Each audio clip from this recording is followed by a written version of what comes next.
How did Karl Jacobs go from being a college dropout working for top YouTuber MrBeast to being one of the most watched Twitch streamers in the world?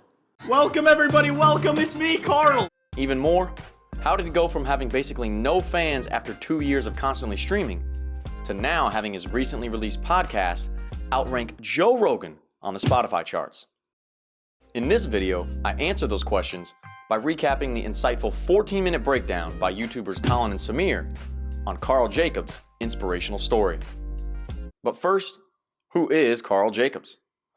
He's an online content creator with more than 3 million followers and subscribers on Twitch, YouTube, Twitter, and Instagram, with an additional 8.6 million followers on TikTok.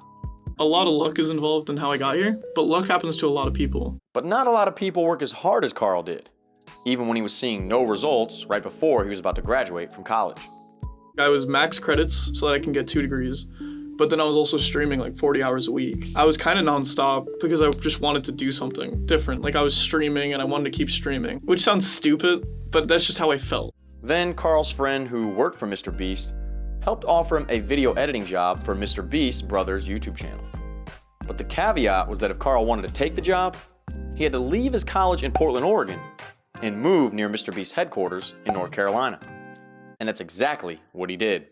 I used everything that I saved up from streaming for 2 years to move here, actually. I let it down to $0. From editing, I started being lead camera, and then directing, and then they threw me in a video. But when the Mr. Bro channel took a break, Karl moved to the editing team at MrBeast. Karl not only edited, but progressively transitioned to cameraman, and then was given a minor role in a MrBeast video. You have to wait for luck to happen, and then you have to take advantage of an opportunity when it comes up. Like, you really have to put yourself into spots where you're going to get lucky. And Karl's lucky spot was in this MrBeast hide-and-seek video. This is extreme hide-and-seek where the last one you found gets $60,000. Whenever I found out that I was going to be in it, I went to Walmart and I bought a bunch of props for myself, and I bought a bunch of, like, DVDs that I thought would be funny. So my plan was to like leave a DVD at each hiding spot after I left it. Karl's been here. You know how I know it's Karl? It's a Sonic the Hedgehog pendant and a DVD of Meet the Robinson. It wasn't random that Karl chose these odd items to drop off during the video, but it was due to the wisdom that he gained from being an editor for MrBeast. You can see what doesn't make the cut, and then you just don't do that. The longer I'm in, the more of the video I'll be in, just inherently, right? So I knew I had to make it far into the video. It was more than just playing for 60 grand. Not only was his previous editing experience going to help Karl maximize this opportunity, but the other key aspect was the experience and comfortability on camera he gained from streaming on Twitch for the past 2 years. I'm hiding under a bed. I'm gonna win. I'm gonna get the 60K. I wanted to put everything out there. If it worked, it worked. If it didn't, at least I did everything I could. And then I got second. Karl! Oh my God!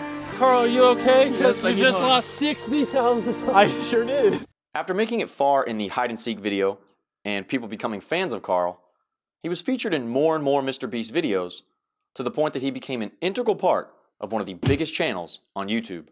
Karl started the fire! But Karl's true passion was streaming. His entire life, he's always been a streamer, and he's always grinded, and it never really took off. I told my mom that I want to do something with video games, but my job doesn't exist yet.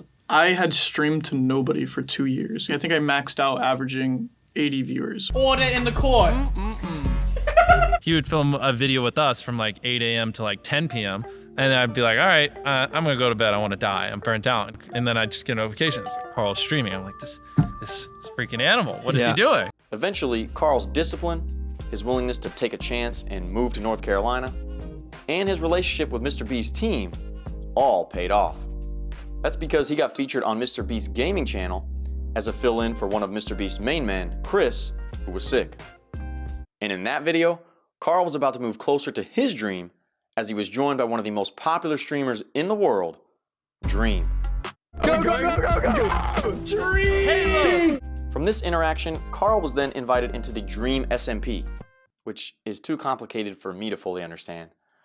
But it boils down to Karl playing Minecraft and joining these Minecraft sessions with other top Twitch streamers, which then exposed him to a massive audience on Twitch, just like he was previously exposed to a massive audience on YouTube through MrBeast videos.